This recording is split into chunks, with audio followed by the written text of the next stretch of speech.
Wait a minute. Who's driving that Buick? Is that Dwayne "The Rock" Johnson? What the fuck? And now he's surfing the Buick?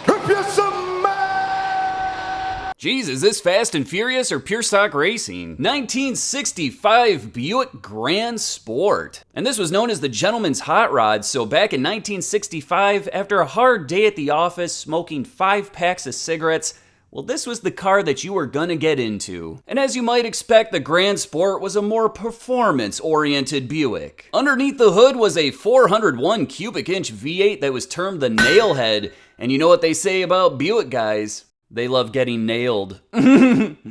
Did somebody call for a plumber? Oh, you bet I did. I brought my industrial strength snake. You may have noticed the 445 on the air cleaner, but that's actually the torque rating, not the size of the engine. 445 pound-feet at 2,800 RPM and 325 horsepower at 4,400 RPM.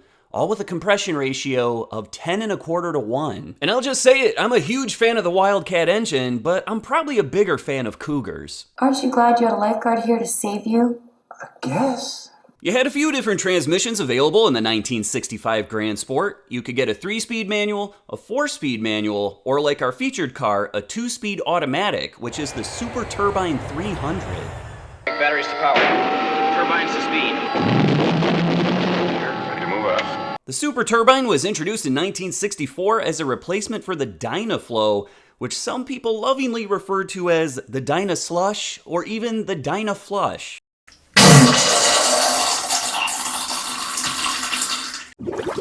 Overall, the Super Turbine's a pretty good transmission. Under full throttle, it'll shift into high gear around 60 miles per hour, and under light throttle, around 10 to 15 miles per hour. Gear ratios ranged anywhere from 278 all the way to 373 for the 65 Gran Sport, and our featured car has a nicely balanced set of 342 gears, moving that big old rump down the 1/4 mile. If you're like me and you enjoy the thicker things in life, then you're really gonna like this Buick. Because with driver, it's weighing in at 4,265 pounds. The Gran Sport was kind of expensive back in 1965. The Buick Skylark convertible started out at $2,842. The Gran Sport package with the automatic transmission was another $457, and then with the Gran Sport package, you had to get bucket seats, and that was gonna set you back another $72. In total, the cheapest Gran Sport convertible was gonna set you back $3,371, and adjusting for inflation, that's $27,815 today. And check that out, it says you don't tuck a Wildcat V8 into just any cage, which is very similar to one of my personal favorite sayings, you can't keep a good cougar down. Mrs. Robinson, you're trying to seduce me. Aren't you? As you might imagine, the 1965 Gran Sport convertible is rather rare. They only made 2,147 in total, and if you break that down into cars equipped with the automatic transmission, that's only 1,426. And that makes this car rarer than common sense at a frat party. Hot! That's D1. Unfortunately, I couldn't find an original commercial from 1965 for the Gran Sport, but I did find this video of a Buick jingle from that very year. Why don't you check it out? Wouldn't you really rather have a Buick? A Buick? 65 Buick?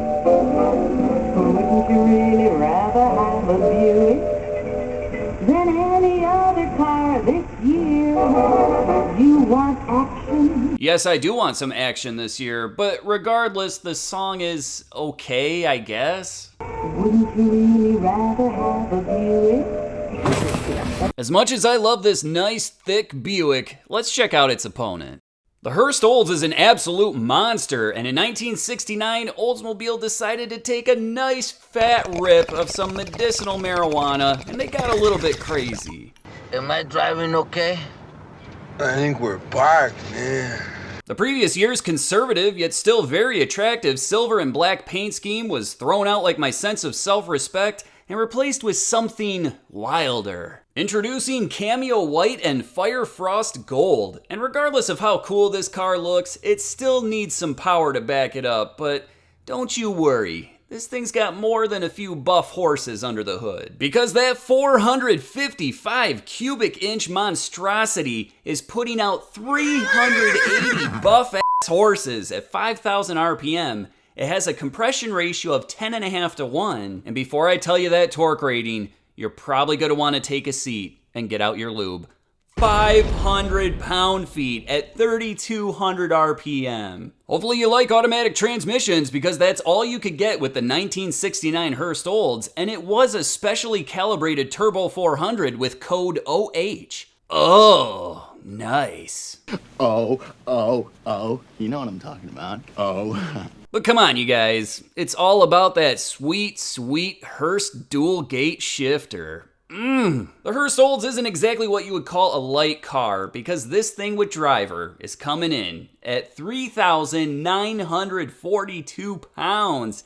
And even though that's quite a bit, it's still 323 pounds lighter than that big, beautiful Buick. Rear gearing ratios were somewhat limited for the 1969 Hurst Olds. If you had a car with air conditioning, you could only get a set of 323 gears. If you didn't have air conditioning, well then 342s were standard, or like our featured car, you could opt for a set of 391 gears. Production for the 1969 Hurst Olds was somewhat limited. They only made 906 of these cars, but there were another 3 convertibles used for promotions. And dang, that's a big pair of 7-Up signs. I love 7-Up. Motor Trend magazine tested a Hurst Olds in 1969, and it ran 0 to 60 in 5.9 seconds and the quarter mile in 13.98 seconds at 101.28 miles per hour. Back in 1969, if you wanted a car as unique as the Hurst Olds, well, you were gonna pay for it. The base 442 started out at $3,204, and then the Hurst Olds package was gonna set you back another $683,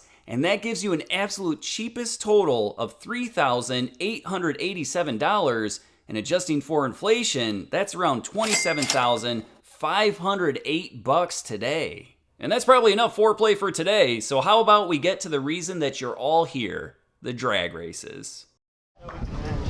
Before we check out that first race, I do have some additional information. At the time of filming, it was 73 degrees, humidity was around 75%, and elevation was 944 feet. Red True has a 65 Buick Gran Sport. He comes from Rhode Island.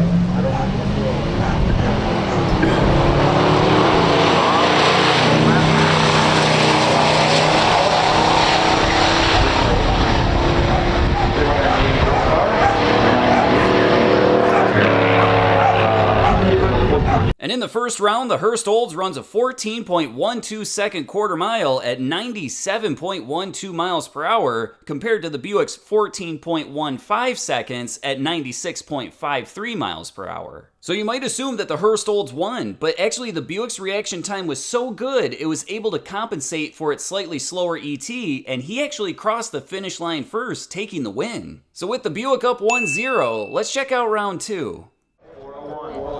Going against Bob Blattler. This Hurst Olds from 1969. 380 horsepower down 10 horsepower.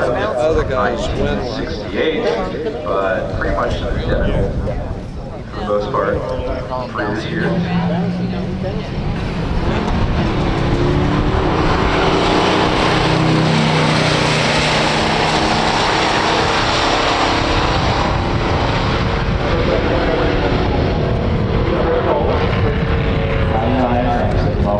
And the Hurst Olds punches back, winning the second round with a 13.99 second quarter mile at 97.44 miles per hour, compared to the Buick's 14.10 at 97.11 miles per hour. And since it looks like we have ourselves a showdown with each car winning one round so far, let's check out that final race.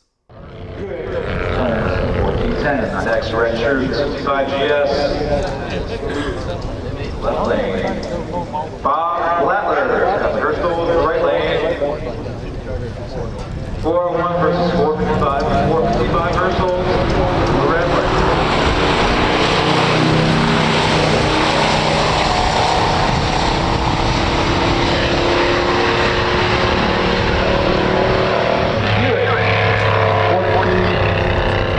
And in an odd turn of events, both cars actually red lighted in the 3rd round, but the Buick wasn't quite as red, so he actually takes the win by default, running a 14.09 at 97.48 miles per hour, compared to the Hurst Olds 13.99 at 97.31 miles per hour. So overall, the Buick wins this best of 3 shootout. Let's check out all 3 rounds one more time real quick.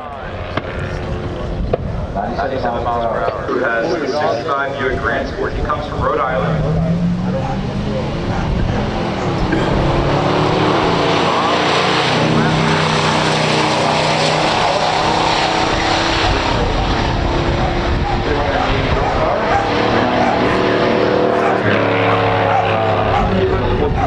Pretty much identical for the most part for this year.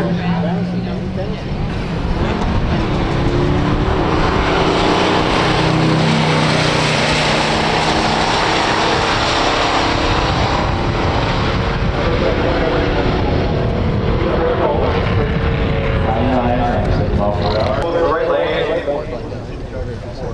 401 versus 455. 455 Hurst Olds. The red lane.